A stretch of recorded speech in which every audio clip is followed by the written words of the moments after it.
tu fais pas partie de ceux qui doutent justement de « Ah, on a un autre club à Paris ». C'est ton passage en prison, ton rapport au foot à ce moment-là. Ça t'a aidé à te faire des potes en prison? Je t'ai pas demandé, moi, ton choix, France ou Algérie. Je t'ai pas demandé. Toi, tu t'aimes bien le foot? T'as vu Neymar, il vient Incroyable. Le joueur qui t'a fait rêver, toi, le joueur qui a marqué ton enfance, ton adolescence, c'était qui? Le joueur qui, pour toi, est le meilleur de tous les temps. Salut à tous, c'est Colin pour un nouvel épisode de Call Interview. Et aujourd'hui, je reçois une sommité quand même dans cette émission. Vous le savez, on parle avec des footballeurs, mais pas que. Des fois, on reçoit des personnalités très connues du grand public, comme aujourd'hui avec Cynic qui est avec nous. Comment tu vas? Eh ben, écoute, super, merci pour l'invitation. Ouais, je t'en prie, avec plaisir. Je sais que t'es un mordu de foot. Alors, ouais, c'est ce que je te disais hors antenne. C'est toujours, je crois que je préfère même parler de foot aujourd'hui que de parler de musique. C'est vrai, carrément. Ouais, la musique, on en a fait beaucoup. On a promotionné nos albums. Le foot, c'est un peu la récré, tu vois. Ouais. C'est cool, on kiffe. Le petit plaisir, le petit loisir, la vraie passion. Ça a toujours été ça, tu sais, ma première passion dans la vie, avant même bien avant la musique, c'était le foot. On a commencé le foot gamin et voilà, au final, on est encore dedans. On est tous passés par là. Mais en tout cas, voilà, vous voyez, il a déjà commencé à parler de sa passion du foot. Alors restez avec nous pour des échanges comme aujourd'hui. On va se régaler. On va parler de souvenirs, on va parler de joueurs qui nous ont marqués, on va parler de grands moments qui sont importants pour nous via le foot, l'actualité, le Ballon d'Or. On sait qu'il y a plein de débats actuellement. Donc restez avec nous pendant une petite heure. On va discuter ensemble. Et puis sinon, continuez de soutenir le projet Call Interview. J'ai besoin de vous pour continuer à recevoir des personnalités comme Cynic aujourd'hui. Abonnez-vous, parlez du projet Call Interview autour de vous si vous kiffez, parce que ça nous permet de vivre des grands moments ensemble. Et c'est parti avec Cynic. On va faire la petite présentation comme il se doit. Allez. Parce que monsieur a quand même un beau palmarès. Tu m'arrêtes si je me trompe à un moment, d'accord? 1,4 million d'albums vendus. Ça, c'est bon. Carrière depuis 20 ans. Ça aussi. C'est incroyable, 1,4 million d'albums vendus, c'est incroyable. Ouais, c'est énorme. Après, c'est des choses qu'on ne calcule pas. Tu vois, ça, c'est un peu notre trophée à nous, quoi, entre guillemets. Donc, tu mesures ce que ça représente ou pas du tout? Aujourd'hui, c'est Aujourd'hui, plus maintenant que quand j'étais jeune et que ça tombait, que les disques d'or ils tombaient au fur et à mesure. Plus aujourd'hui avec du recul, parce que je me dis, c'est quand même énorme. Hein. C'est un très beau chiffre dont je suis très fier. 11 albums. Ouais, c'est ça. Costaud, ça aussi. 9 albums, 2 street albums. Mais ouais, c'est ça okay. Exactement. Lequel t'a marqué le plus? Bah, celui que les gens ils retiennent, c'est le premier parce que tu mets beaucoup de temps à le faire, parce que t'as la dalle, t'as faim, parce que ça se ressent dans la manière dont tu rappes, dont t'écris, etc. Donc le plus marquant, je pense que c'est le premier. Ouais. Après, c'est peut-être pas mon préféré. Je crois que je préfère celui d'après ou celui encore d'après, le deuxième ou le troisième. Ok. Ballon d'Or, il est dans ton top 3? Non, c'est pas mon. Je te dis, ça se joue entre les 3 premiers pour moi. Après, Ballon d'Or, c'est le 4e. Ah, mais il est arrivé à un moment où la musique était un peu dans un tournant de tonalité au niveau des instrus, au niveau de l'autotune, au niveau de plein de choses. Donc, il y a des bons morceaux dedans, mais je te dirais pas que c'est mon préféré. C'est pas l'œuvre que tu as préférée à accomplir? Non, après, je les aime tous. Hein, c'est mes albums, je les ai tous défendus. Mais si je dois faire un choix, c'est pas le premier que je te sortirai. J'ai entendu plein de fois te parler de musique. Parler de musique avec passion, avec analyse aussi, avec recul. Des fois, même avec un peu moins, j'ai senti moins de passion, moins d'envie qu'à tes tout débuts, comme tu le disais. Aujourd'hui, je te sens apaisé de fou. Même là, quand je t'ai accueilli en bas du bâtiment, je te sens apaisé. On a l'impression que tu es dans une autre phase de ta vie d'homme, tu es détendu de fou. C'est exactement ça. Tu sais, la musique ou le foot, quand tu es à un très haut niveau, c'est beaucoup de pression. Et du coup, c'est les années où ça marche le mieux, où tu gagnes sûrement le plus d'argent, mais c'est pas forcément les années où tu es le plus heureux. Tu as beaucoup de pression, il se passe beaucoup de choses en coulisses, il y a beaucoup de trucs qui te prennent la tête, qui peuvent te tracasser. Et aujourd'hui, d'être arrivé là aujourd'hui, tu sais, tout ça maintenant, c'est derrière moi. Je regarde ça avec beaucoup de recul. Et je prends du plaisir à faire ce que je fais aujourd'hui. On fait encore beaucoup de scènes, beaucoup de concerts, beaucoup de belles choses. Mais c'est vrai qu'on arrive à un âge où maintenant on est plus cool, on est plus détendu. Et je pense honnêtement que c'est la partie de ma vie enfin, je préfère cette partie-là que quand on était dans le feu au niveau de la musique, etc. Je trouve ça plus apaisant pour moi, pour tous ceux qui sont autour de moi. Et puis voilà, aujourd'hui on kiffe, tu vois, c'est cool. C'est bien à entendre parce que souvent on entend que les mecs ont eu des pics de carrière, ils regardent par-dessus l'épaule en se disant ah quand même c'était stylé cette période-là. Toi t'es pas du tout dans ce mode-là. Bah c'était stylé. Quand j'y repense, je me dis que d'un point de vue professionnel c'était incroyable. Ouais. Mais c'est pas la période où t'es le plus heureux. Moi je trouve qu'aujourd'hui je suis bien mieux dans ma vie, beaucoup plus apaisé, beaucoup plus tranquille. Et que quand je fais un concert par exemple, je l'apprécie beaucoup plus que à l'époque où j'étais en overdose de musique. On va parler d'un sujet qui te passionne beaucoup. Parce que quand j'ai préparé ta venue, je suis tombé sur des interviews, je suis tombé sur des déclarations d'amour pour le foot de ta part qui sont incroyables. Donc je me suis dit, tiens, il faut que... Voilà, Cynic, il aime le foot comme ça, il faut que je le reçoive pour qu'on passe un petit moment ensemble. Le foot, il arrive comment dans ta vie? Il arrive quasiment dès que je sais marcher. J'avais mon père qui jouait au foot au Paris Alésia. Tous mes oncles aussi jouaient au foot à Paris. Ouais. Et moi, j'ai baigné dedans très très jeune, quoi. Dans ma famille, c'était une famille de footeux. Ok. Mes cousins, mes oncles, mon père, tout le monde quasiment a joué ou joué au foot. Et du coup, bah, tu sais, tu viens naturellement, quoi. Donc, débutant, poussin, etc. à l'époque. T'es allé jusqu'où J'ai joué en DH. J'ai joué Ah en ouais DH à Issy-les-Moulineaux. Quand même. Ouais, non, c'était cool. Tu jouais bien. Hein. T'as joué jusqu'à quel âge à peu près? J'ai joué en club jusqu'à 20 ans, 21 ans, je pense, un truc comme ça. Ok. Voilà. T'avais l'ambition secrète de. Comme tout le monde. Comme tout le monde. On a tous essayé. on y a tous cru. Après, tu sais, il y a les bons joueurs. Très honnêtement, en toute modestie, je pense que j'étais vraiment un bon joueur. Ouais. Et il y a les très, très bons joueurs. Les cracks. Et tu vois, la différence, elle se situe ici. Tu peux être un bon joueur. Si tu veux être pro, faut pas juste être un bon joueur. Ouais, faut être un crack. Et déjà, très tôt, ça se repère. Tu vois, on parlera peut-être de Patrice Evra tout à l'heure. Mais moi, j'ai des souvenirs de matchs gamins où tu voyais qu'il était au-dessus du lot. Et quand ces mecs-là, ils deviennent pros, tu n'es même pas surpris, en fait. Tu dis, bah, déjà, petit, il faisait déjà la différence. Et voilà, donc c'est la diff entre les bons et les très, très bons joueurs. T'as raison, on va parler même tout de suite de Patrice. Patrice, tu le rencontres à quel moment, Patrice Evra, du coup? Moi, on vient de la même ville, on joue ensemble gamin. Je crois qu'on a commencé à jouer ensemble en ce qu'on appelait à l'époque poussin. Ouais. Et on a fait nos années en poussin et en pupille. Et je crois qu'il part après en pupille, il part à Bretigny. Donc on a joué, je sais pas, peut-être 3 ans ensemble. Et c'était un crack, du coup, tu me dis. Ouais, c'était un crack. Mais à l'époque, il était numéro 10.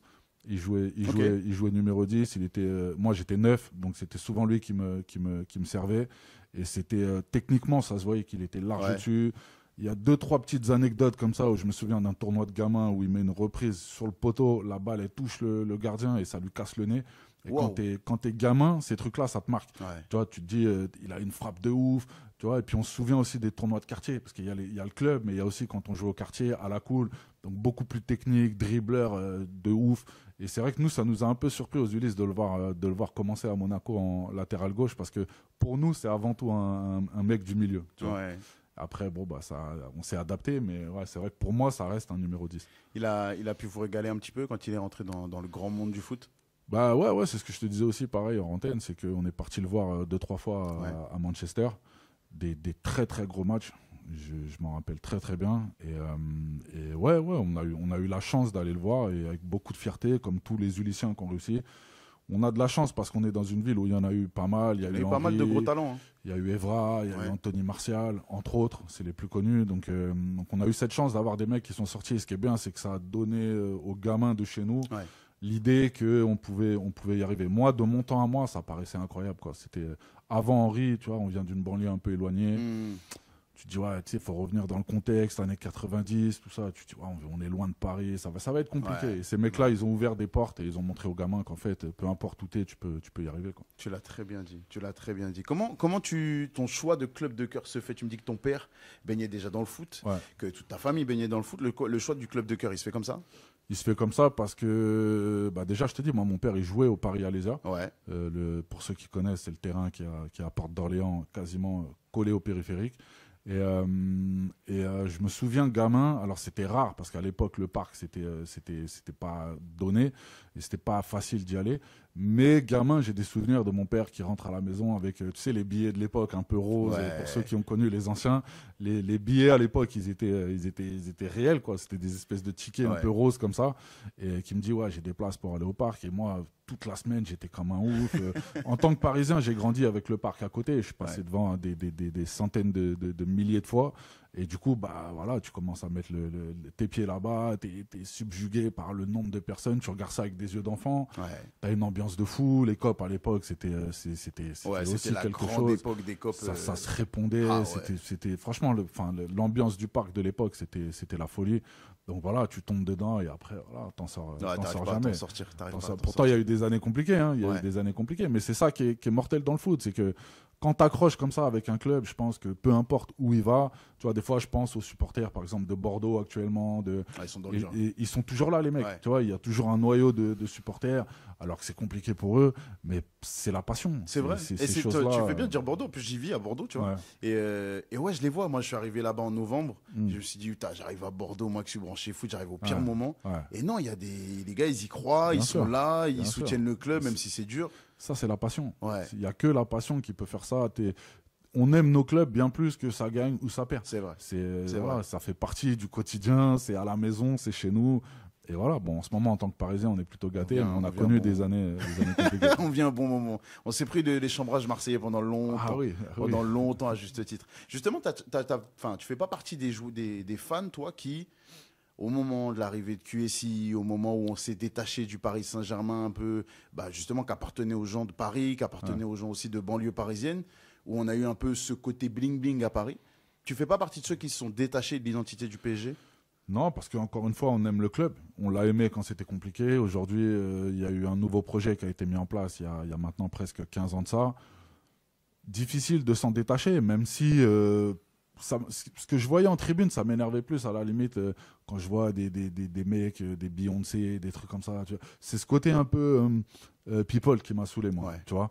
Parce que là, bon, tu sens qu'on est rentré dans une ère où on commence à inviter un peu tout le monde et tout et n'importe qui. Ouais. Mais après, la passion du foot, les résultats, c'est impossible pour moi de pas me renseigner quand il y a un match, même si je suis sur scène, même si, tu vois, ces trucs-là, on les perdra jamais. Ce sera toujours comme ça, peu importe. Qu'ils redescendent en Ligue 2, en National, on sera toujours avec eux. Parce que, comme je te le disais, ça, c'est la passion et ces choses-là, tu peux pas les contrôler. Et puis, il faut pas se mentir, on a kiffé aussi quand même avec le Qatar. Du jour au lendemain, tu prends des Ibra, des Thiago Silva, des Pastore. Voilà, quand tu as connu des années sombres qu'on a connues, là, du jour au lendemain, tu as l'impression de passer d'un hamburger dégueulasse à du caviar dans un resto 3 étoiles. Je comprends. Et là, tu te dis, ouais, on est passé dans un autre monde, donc c'est kiffant aussi. Il y a l'émergence du Paris FC.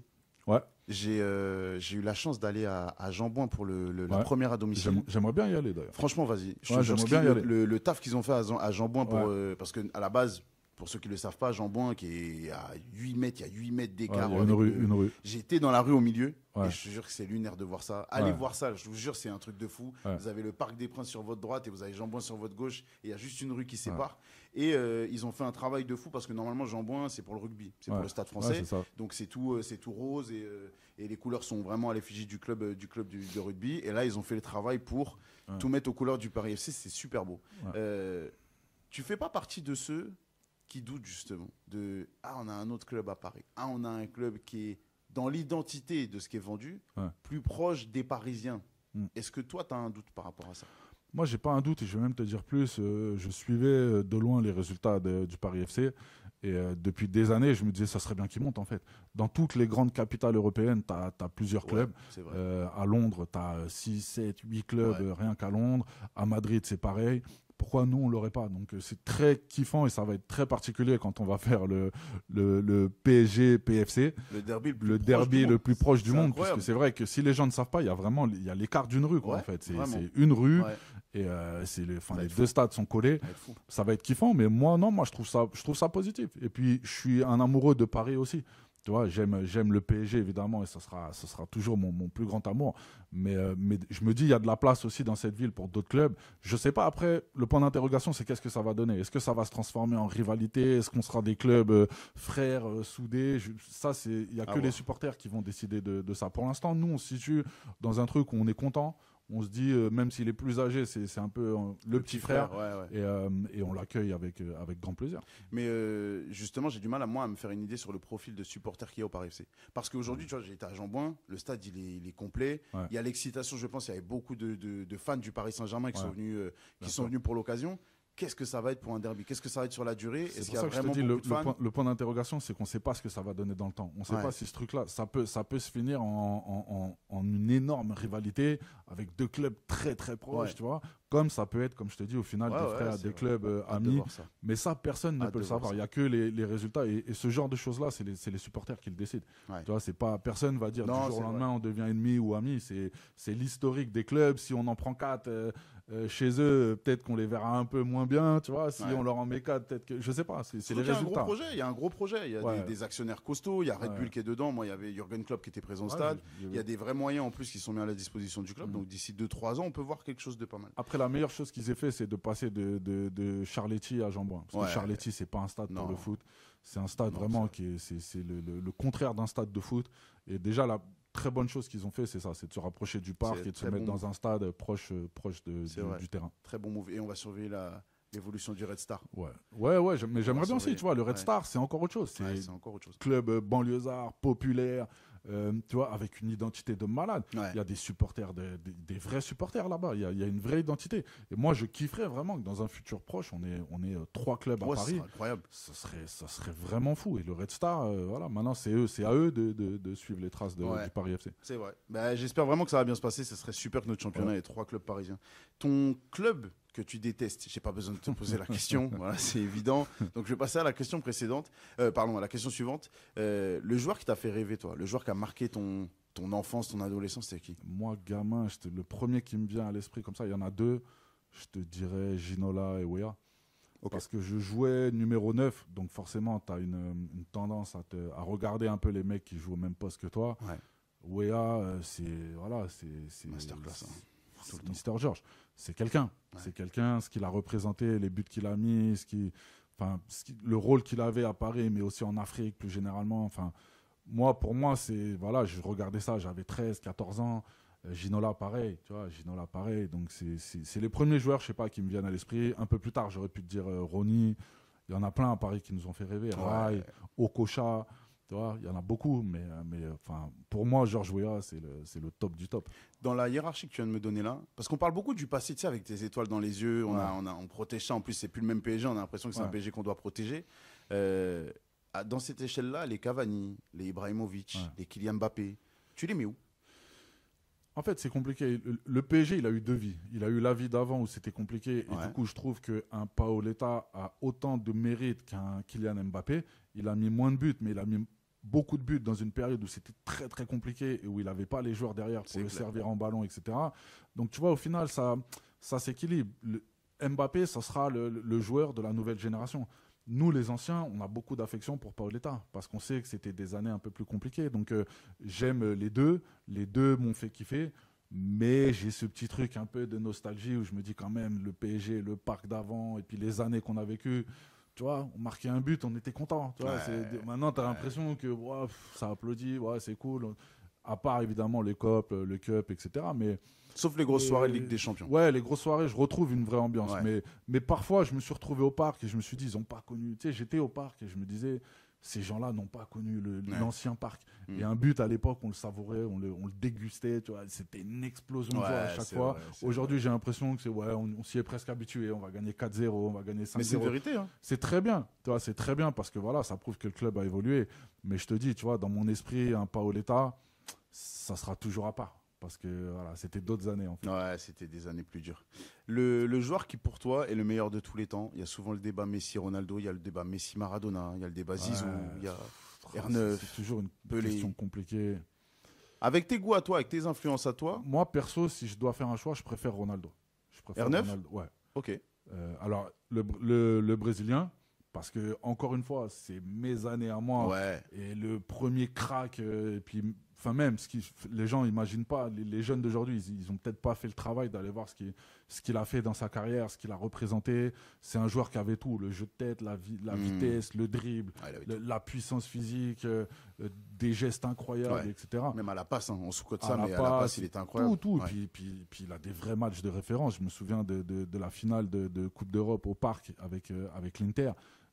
Il met un but incroyable, il sort des gestes. Tu vois, donc nous, comme on était gamins, ça nous a plus marqué que ce qu'on voit aujourd'hui. Ça ne veut pas dire que les autres sont moins bons, tu vois, mais ça veut dire que ces mecs-là, moi, je les ai regardés avec des yeux d'ado ou d'enfant. Et forcément, quand tu vois ça, t'es choqué. T'as qu'une envie, c'est aller jouer, essayer la même chose. Tu vois, les dribbles, les passements de jambes, la vitesse. Moi, j'étais numéro 9. Je rêvais devant ces mecs-là. Ces mecs-là, ils m'ont fait rêver. Tu vois. Donc, voilà. Après, le débat Messi-Ronaldo, je préfère Ronaldo. Par rapport à son jeu, je sais pas. Je trouve que...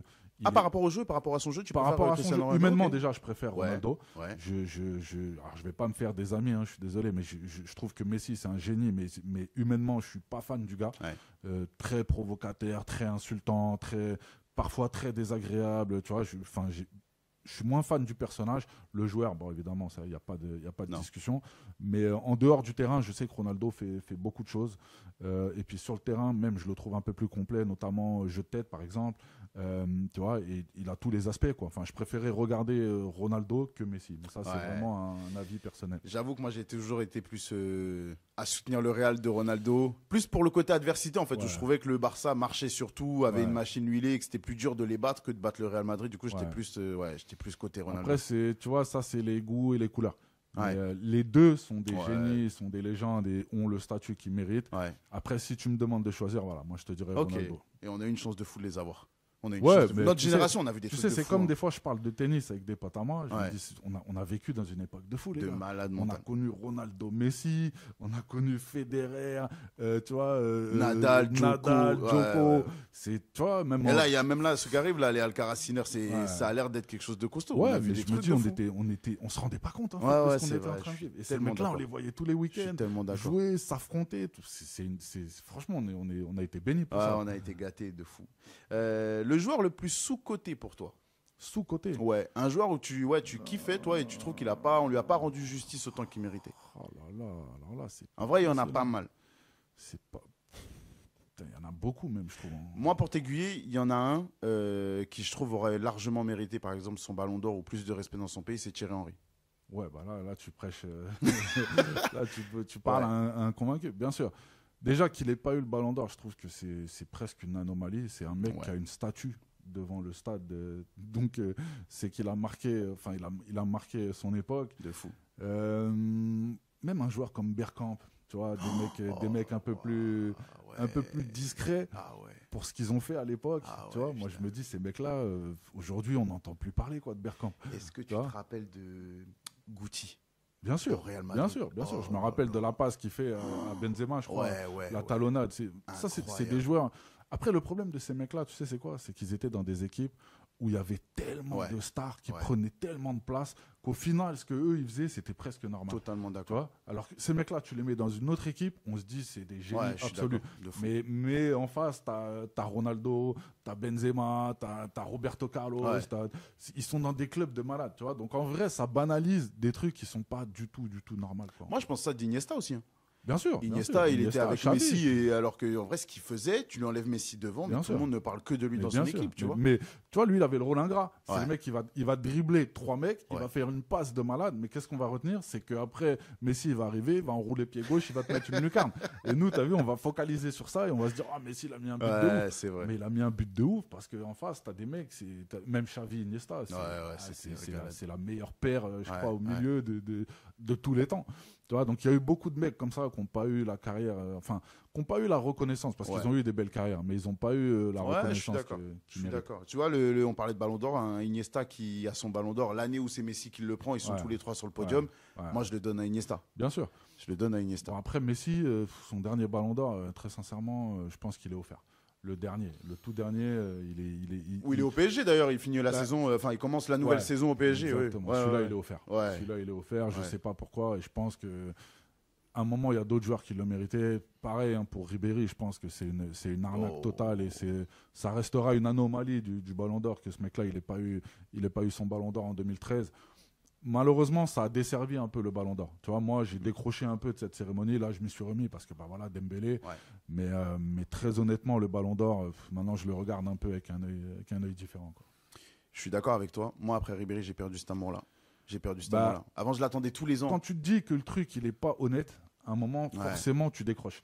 Tu vois, moi, tu récompenses le meilleur joueur. À chaque fois, il n'y a pas de débat. Je me dis, le mec, c'est le meilleur, il n'y a pas de souci. Que tu ne le donnes pas. En fait, je trouve que, et je pense qu'il y a beaucoup de gens qui vont être d'accord avec moi, les années Messi, Ronaldo, on dirait qu'il fallait le donner à l'un ou à l'autre. Il n'y avait même pas de débat. C'était l'un ou c'était l'autre. Peu importe la saison, j'ai envie de te dire qu'il faisait. Et quand je te dis, le dernier, je ne dis pas que Messi n'est pas un très grand joueur, je ne dis pas qu'il mérite les ballons d'or qu'il a eu avant, je dis juste que le dernier, il est cadeau. Il est cadeau de chez cadeau, et c'est là où tu te dis, ça, c'est pas normal, quoi. En fait, je trouve que la valeur du ballon d'or, elle s'est perdue. Et même là, quand je vois comment Lamine Yamal, avec tout le respect que j'ai pour lui, et qui pour moi est un énorme crack, vraiment, c'est un énorme crack. Il va aller en chercher 2 ou 3 minimum. Il va en avoir plusieurs. Minimum, et Dieu merci, on a un joueur comme ça maintenant dans le foot. Mais je trouve que les gens confondent le fait d'analyser la valeur intrinsèque d'un joueur, que le fait que soit Messi, par exemple, le meilleur footballeur de tous les temps, il n'y a pas de débat. Mais sur une saison, il y a potentiellement un mec qui a fait mieux que lui.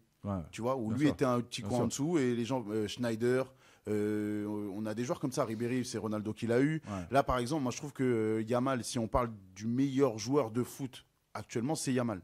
Par contre, sur la saison 2024-2025, je lui donne pas. Pour moi, il est pas au-dessus d'Hakimi. Après, il y a meilleur joueur de foot et il y a qu'est-ce que tu as fait dans la saison. Tu vois, Exactement. Tu peux être le meilleur individuellement, Exactement. le meilleur dribbleur, oui, tu as mis des beaux buts, etc.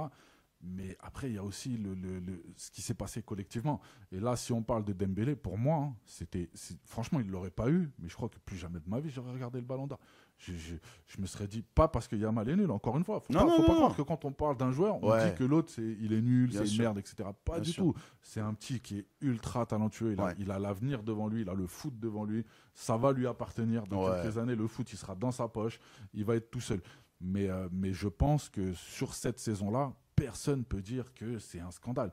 La saison, déjà, le nombre de trophées, et puis l'importance du mec, les buts qu'il met au moment décisif. Il marque Arsenal, il fait une passe incroyable à Vitinha en finale. Enfin, je vais pas Liverpool, il marque contre Liverpool, c'est lui. Il marque contre Liverpool. Tu vois, comment dire, il déclenche le match contre City, c'est lui qui marque et qui sonne la révolte. Je veux dire, et puis contre Brest, il s'est régalé. Enfin bref. Il a fait une saison incroyable et au moins je me dis bon bah voilà, ils repartent dans un délire où tu vois ça me paraît un peu plus correct que de donner le dernier Ballon d'Or à Messi parce qu'on dirait faut le donner à quelqu'un et si c'est pas l'un c'est l'autre. Tu vois moi c'est ce truc là qui m'a saoulé un peu. Je comprends. Les années Messi Ronaldo c'était trop je trouve. Avant de terminer avec le Ballon d'Or justement, Hakimi, tu le mets où? Je le mets plus haut que 6e. 6e, c'est un scandale. C'est un scandale, mais total. Et je vais même te dire, je le mets peut-être juste derrière Yamal en fait. Pour moi, il est 3-4, mais jamais 6. Jamais de la vie, il est 6e. Le mec, pareil, il met le premier but en finale, il marque contre Arsenal, il fait une saison incroyable en termes de régularité, et puis les performances, tu vois, ce qu'il apporte aussi. Quoi. Moi, je le vois au parc déborder à chaque fois. Je me dis, le mec, il a irremplaçable. Il a 4 poumons. Ouais, il est incroyable. Il fait que ça, le gars. Tac. Donc, plus haut que 6e, ça, c'est sûr et certain. Pour moi, allez, 3 ou 4. Moi, je t'avoue que pour moi, le Ballon d'Or, dans mon esprit, il se joue entre lui et Dembélé. Après, si tu dis ça, les gens vont dire ouais, mais Yamal. Ouais, non, mais ça veut pas dire que Yamal, il est pas trop fort. Il vole pas sa 2e place, mais pour moi, il y a match avec Hakimi. Moi, je trouve que Yamal, tu l'enlèves du Barça. Pour moi, c'est le meilleur joueur. Vraiment, c'est le meilleur joueur. Mais tu l'enlèves du Barça, le poids, il est moins lourd que si tu enlèves Rafinha sur la saison dernière. Ouais, bien sûr. Donc pour moi, déjà, tu vois, c'est pour le ça club que y est pour beaucoup aussi. Voilà. Donc je trouve qu'il y a une aura, tu vois, il sait se vendre, sa célébration, sa présence sur les réseaux, il sait se vendre, ça va être le crack de demain, tu vois. Et je trouve que il est super chaud, faire ce qu'il fait à 18 ans. Je pense que même Messi n'est pas à ce niveau-là à 18 ans. On oublie, mais pour moi, je lui souhaite d'avoir la même carrière. Mais pour moi, Hakimi, c'est top 3 minimum. Top 3 minimum. Tu vois, ça, c'est encore un scandale. Ouais, c'est un scandale. 6e.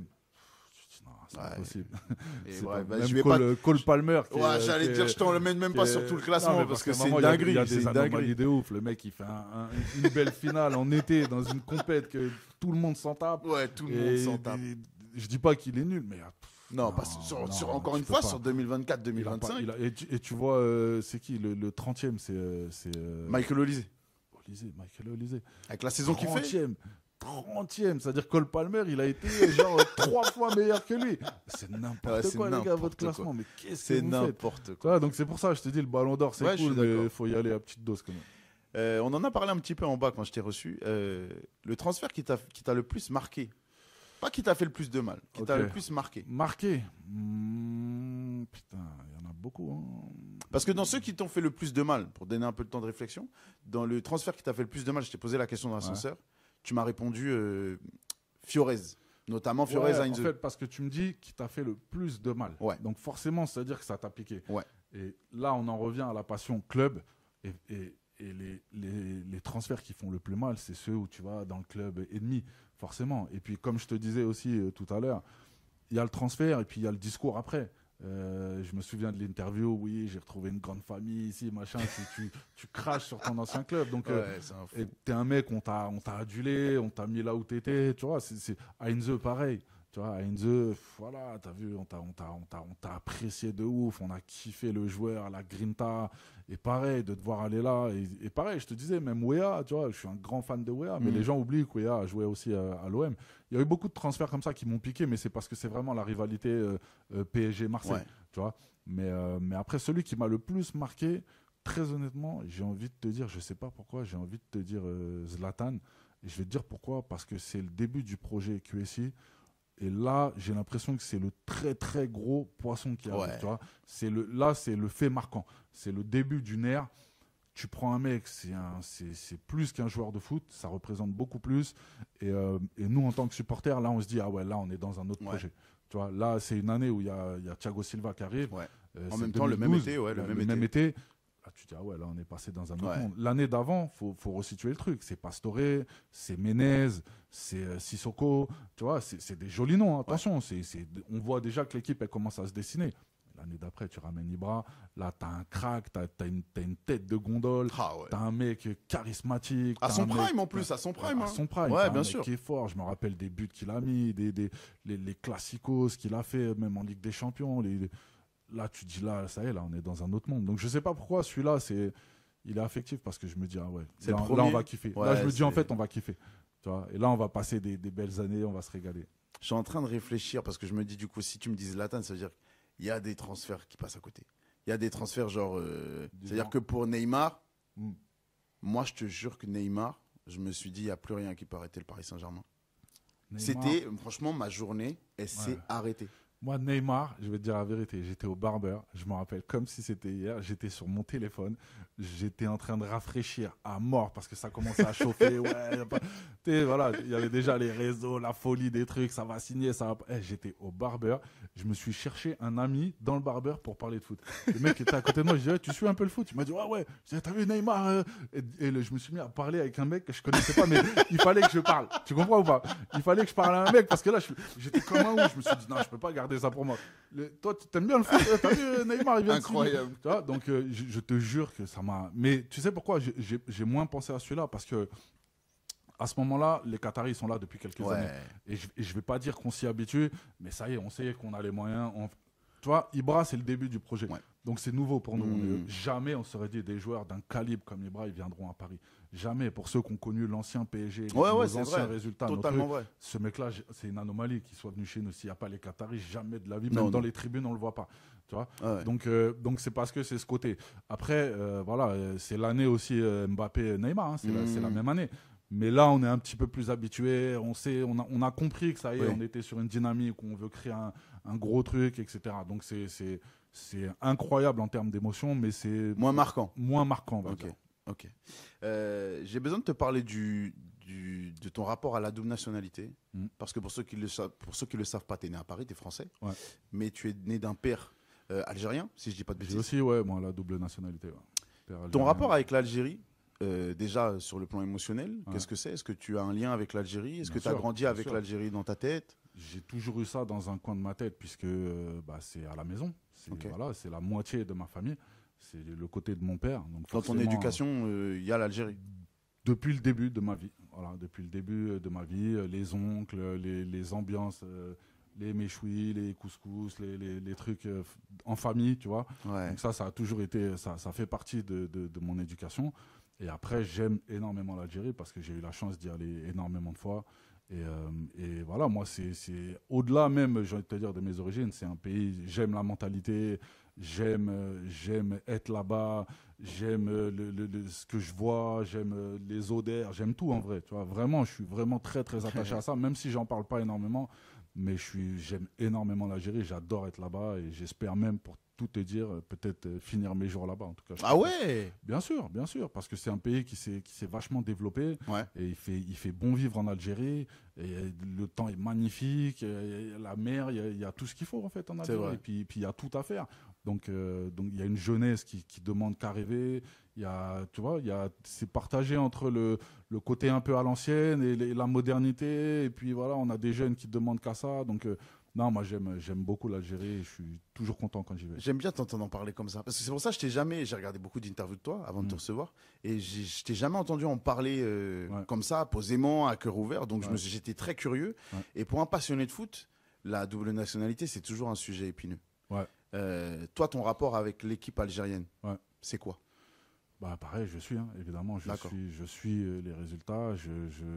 Je me souviens avoir été très, très impliqué en 2010 quand ils font la Coupe du Monde. Ok. Il y avait beaucoup de médias en Algérie qui m'ont invité. Et ça, tu vois, c'est un truc que les gens ne savent pas. Parce qu'à l'époque, même aujourd'hui, je ne suis pas trop réseau, mais à l'époque, je l'étais encore moins. Et donc, j'allais au Bled, je faisais des émissions incroyables là-bas, très cotées là-bas, qui parlaient que de foot, etc. Et j'avais déjà cette passion de parler de foot. Après, l'équipe d'Algérie, voilà, moi, j'ai grandi aussi avec le Rabat Madjer, Ouais. avec des joueurs comme ça. J'ai eu la chance d'être invité par Zidane en Algérie quand il a fait un match France 98 contre les anciens d'Algérie. Ok. Donc c'est des souvenirs incroyables. Tu vois, c'est des souvenirs vraiment incroyables. C'est des moments que jamais de ma vie j'aurais pu imaginer. Et voilà, je suis évidemment ce qui se passe dans l'équipe, les joueurs, etc. Je suis ça comme je suis au final le foot en général, quoi. Il y a un joueur que j'aime beaucoup qui est passé dans l'émission d'un autre homme que j'aime beaucoup, Smaïl Bouabdella. L'homme en question, le joueur en question, c'est Islam Slimani. Ouais. Il a eu comme je te l'ai dit, la binationalité, c'est toujours un sujet. J'ai énormément de mal à avoir un avis arrêté sur la question. Ouais. Vraiment, j'ai du mal. Et dans son interview sur Campo, allez voir cette interview, elle est incroyable. Il dit la fameuse phrase le plus dur, c'est Van Dijk qui a fait le tour des réseaux sociaux et qui nous fait encore rire. Mais il a surtout parlé de la considération des personnes qui avaient la double nationalité. Ouais. Et dedans, il explique que un joueur qui se fait appeler par je ne sais quelle nation, prenons l'Algérie, il a la double nationalité, il a le choix, il met de côté l'Algérie en expliquant qu'il ne veut pas faire son choix tout de suite, ou même il dit non, en attendant potentiellement l'équipe de France. Ouais. Que si l'équipe de France ne vient pas, il se retourne cette fois-ci vers l'Algérie. Il y avait eu le débat autour de Karim Benzema, il y a eu le débat autour de plein de joueurs. Lui, il disait, à partir du moment où un joueur dit non, c'est non, on ne leur propose plus jamais. Ça veut dire que son cœur, il n'est pas pour l'Algérie, ça se respecte. Il préfère un joueur qui dit, non, désolé l'Algérie, merci pour l'invitation, mais moi, je suis pour l'équipe de France, je préfère tout mettre sur l'équipe de France, ils m'ont tout donné. Mais il préfère les avis tranchés. Comment tu te positionnes, toi, par rapport à ça? Je suis tout à fait d'accord avec ça. Je pense que après, faut donner un peu de contexte. Quand tu as la double nationalité, c'est souvent, par exemple, si tu choisis la France, tu sais que tu as plus de chances de faire des Coupes du Monde, tu as plus de chances de mieux y figurer, c'est plus visible. D'un point de vue, tu as des agents derrière, c'est un business aussi le foot. Donc forcément, ça rapporte plus d'argent d'être en équipe de France que d'être en équipe d'Algérie. Et je fais insulte à personne quand je dis ça, tu vois. Mais en même temps, l'Algérie, puisqu'on parle de l'Algérie, c'est souvent aussi le choix des parents. C'est les origines des parents. C'est-à-dire que tu es partagé entre le business, en même temps les racines, la famille. Tu vois, c'est un choix qui est pas évident à faire. Mais je suis assez d'accord avec lui. Je pense qu'à un moment, on est tous des grandes personnes et que tu as le temps de peser le pour et le contre et que tu peux pas dire d'un côté j'attends l'équipe de France et si ça vient pas, je me rabats sur l'Algérie. C'est pas le drapeau algérien, le maillot algérien et tous les autres maillots d'ailleurs, que ce soit en Afrique ou ailleurs, ça peut pas être un second choix. Ça peut pas être un choix par défaut. J'ai pas réussi à avoir l'équipe de France, je galère. À mon poste, il y a 3 mecs qui sont plus chauds que moi, ils me barrent la route, du coup, je me retrouve. Non, moi, les gens que j'apprécie, c'est les gens qui ont eu le choix, qui ont choisi l'Algérie. Ça va être moins visible, tu vas gagner moins d'argent, mais par contre, tu pourras être titulaire pendant peut-être beaucoup plus de temps.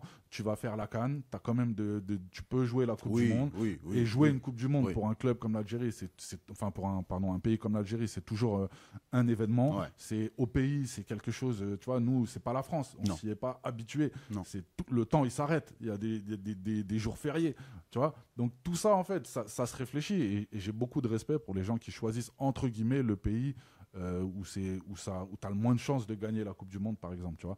Mais je suis d'accord avec lui. Il faut choisir. À un moment, tu peux pas. C'est pas une salle d'attente.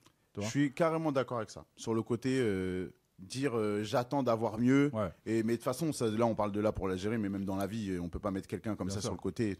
Moi, la seule retenue que j'ai, c'est sur le fait que dans le procédé, les nations, notamment que ce soit africaines ou autres nations, qui sont sur un plan sportif inférieur à une autre grosse nation qui est impliquée, elles ont tendance à venir chercher les joueurs très jeunes. Ouais. Donc, par exemple, prenons un jeune Algérien qui a des espoirs en équipe de France. On vient le chercher à 18 ans, 19 ans. On lui dit hey, tu veux aller en Algérie? Un gamin, parce qu'à 18-19 ans, on est des gamins. Ouais. Est-ce que tu as déjà répondu dans ta tête à la question j'ai envie de représenter l'Algérie ou j'ai envie de représenter la France? C'est juste ça mon bémol. Après, c'est vrai qu'on leur demande de faire un choix très jeune. Très tôt et définitif, tu vois. Je suis assez d'accord avec toi. Le seul truc, c'est qu'ils sont dans le foot depuis longtemps. Ouais.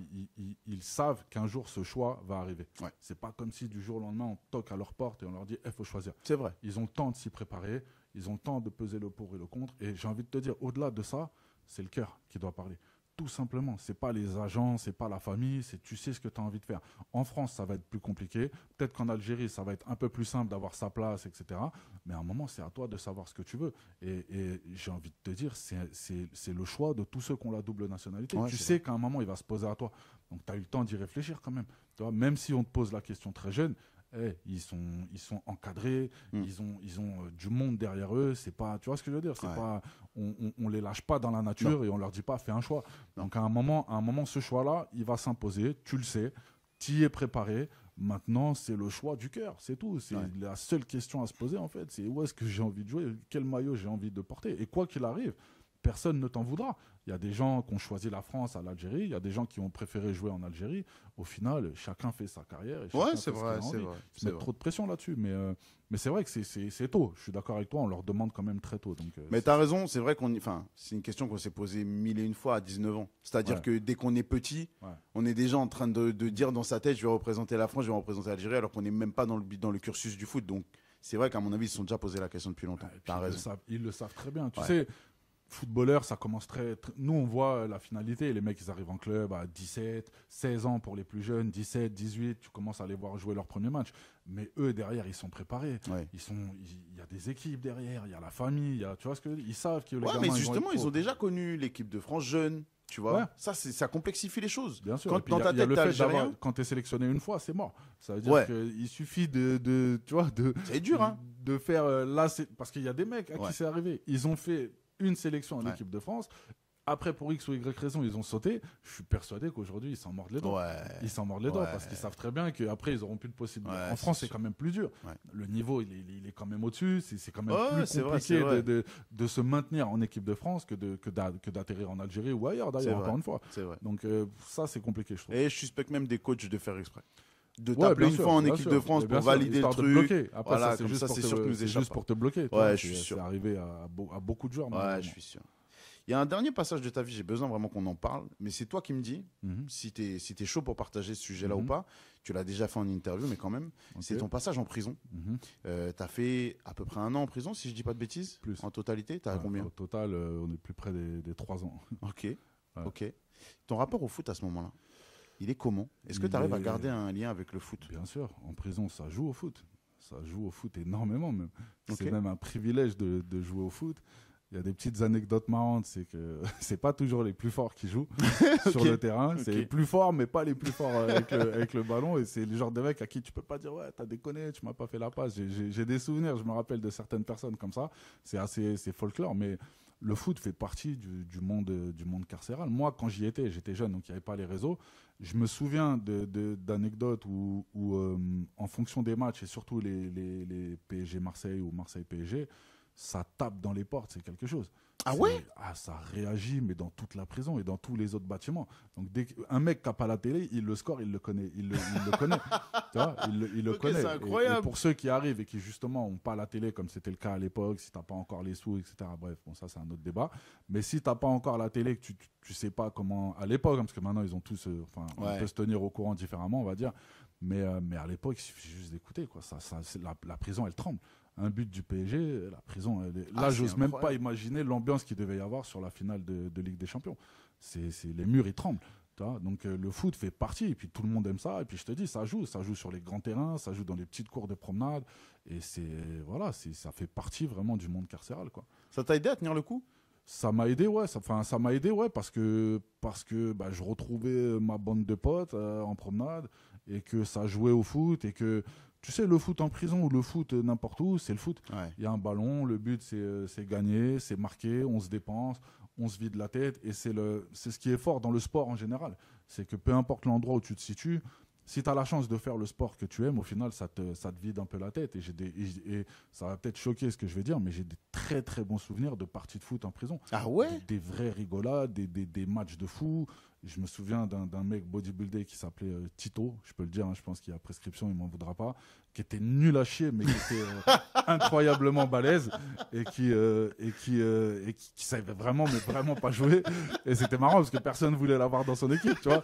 Mais quand il était dans ton équipe, c'est le genre de mec à qui tu pouvais pas dire, ah, t'as déconné, c'est pas le mec sur qui tu vas crier, tu vois. Et il le sait très bien d'ailleurs. Et donc c'était rigolo de jouer avec lui, mais il y avait des vrais matchs, ouais, attention, il y a des vrais matchs. Et puis je te dis, ça fait partie du monde carcéral. Hein. J'aurais jamais pensé que ça suivait le foot comme ça. Hein. Que vous soyez connecté avec le foot, parce que ça fait partie de votre vie, votre passion, ouais, mais que tu me dises carrément que les murs tremblent. Ah, les murs, ils tremblaient, mais totalement. Et puis, il y avait des paris, et puis c'était des causes d'embrouille aussi, parce que tu avais les mecs qui pariaient sur telle équipe, donc moi, je te parie 50 canettes, je te parie 10 paquets de clopes, c'est ça le monde carcéral.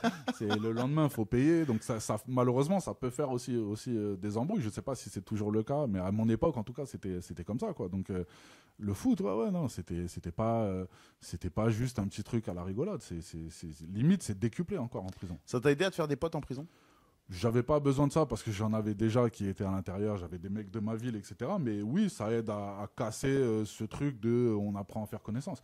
Le ballon, tu sais, il y a un ballon, tu joues, je joue, ça y est, on est potes. Tu vois, c'est un peu comme dans la rue quand on jouait gamin, etc. On n'a pas besoin de se connaître ou de connaître nos vies.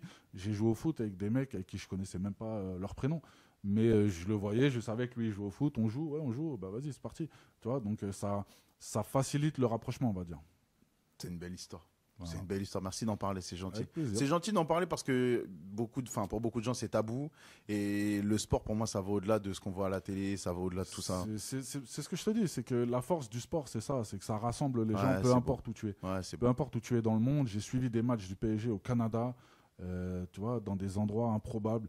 Et le foot, c'est ça, en fait. C'est une passion magique qui te suit partout où tu vas, même dans les endroits les plus compliqués, on va dire. Tu vas suivre la CAN cet hiver? Bien sûr, bien sûr. Ok. Évidemment. Je t'ai pas demandé, moi, ton choix, France ou Algérie. Je t'ai pas demandé. Oh là là, est-ce que tu es partagé entre les deux? Ouais, je te fous dedans. Tiens, on parlait des petits jeunes à 19 ans, ils doivent faire le choix. T'as pas 19 ans. Même à 45, c'est compliqué. Non, pour le côté familial, je te dirais l'Algérie, sans aucun doute. Maintenant, pour le côté, j'ai rêvé, ce qui m'a fait rêver, on a quand même vécu France 98, on a vécu 2 belles Coupes du Monde, on a vécu des euros et puis des matchs incroyables aussi. L'équipe de France fait aussi partie de ma vie. Moi, j'ai le droit de ne pas me mouiller parce que je ne suis pas footballeur. Mais je te dis, je me souviens aussi même de la qualification de l'Algérie en 2010. J'étais en Algérie à ce moment-là. Ouais. C'était, franchement, c'est des choses à voir. Sincèrement, c'est des choses à voir. Ça redonne le sourire à tout le monde, à tout un pays. Et voir un pays entier avec le sourire juste pour du foot, c'est là où tu te dis le pouvoir du ballon rond. C'est un truc de fou. Donc j'ai eu la chance de kiffer des deux côtés, entre guillemets. Et donc la CAN remportée par l'Algérie, comment t'as vibré à quel point à l'échelle de 2018, à l'échelle de 98? Franchement, de la même manière. C'est vrai. Et puis, je te dis, moi à l'époque, j'étais vachement invité par des médias algériens. Ouais. Donc j'ai suivi quasiment toute la CAN en Algérie. Et le fait de le vivre sur place, mais quand je te dis le temps il s'arrête, c'est réel. Ouais. Les gens ils sont dans la rue, sur des chaises. Le premier voisin qui a une télé, il la met pour tout le monde. Tu vois, on vit pas les matchs de la même manière qu'en France. Tu vois, et puis, tu connais la fierté algérienne. Ouais. Remporter la CAN, c'est l'équivalent d'une Coupe du Monde, tu vois, à l'échelle africaine. Ouais. Donc c'était incroyable à vivre et voilà, et c'est tout aussi kiffant que quand j'ai vécu. Après, je mets quand même France 98 au-dessus parce que c'est la première. Ouais. Moi, j'ai 18 ans à ce moment-là. C'est le début de la France qui gagne. Tu vois, nous, on était avant un pays en foot, et on perdait tout le temps à un moment ou à un autre. Là, encore une fois, tu vois, aux gens de ma génération, ça a ouvert des portes. On s'est dit, ça gagne, ça y est, il y a quelque chose à faire. On peut y arriver, nous aussi en France, on peut y arriver. On était toujours le pays des matchs incroyables, tu vois, des époques Platini contre l'Allemagne, les retournements de situation, tu vois, les choses incroyables. Et là, ça va au bout, ça tabasse le Brésil en finale. Donc, ça a ouvert des portes et des barrières mentales, en fait. Tu vois, ça a cassé des barrières où on s'est dit... Ça, c'est tellement puis, c'était kiffant, tu vois, le délire mélangé. Tu vois, ça n'a pas duré longtemps, malheureusement. Ça n'a pas duré longtemps.